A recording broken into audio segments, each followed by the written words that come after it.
Did you know, DFBC family Christians, ang gibuhat ni Kristo mapagpakatao, usa ka misteryoso kaayo, apan ang kamatuoran kung ato sabton gyud kaayo, tungod ka na sa dako kaayo nga gugma sa Dios sa tao.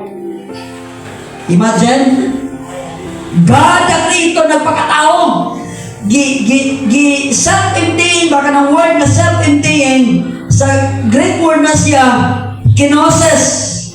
Kanang kenosis niya makaigsunan, kini nagpadayag sa dako kaayo nga gugma sa Dios kanato. Ang illustration kini, mo kini. Na ako na usa ka gamhanan nga hari.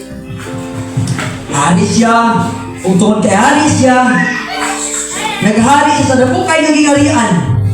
Nasa iya ang tanan, iyang gusto matuman, puno siya sa gahom o seguridad.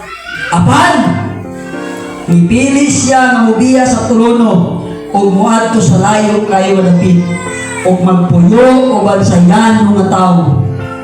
Grabe ang pagpaubos sa usang kahari. Nawa sa pagkahari ato siya sa mga tao mayano.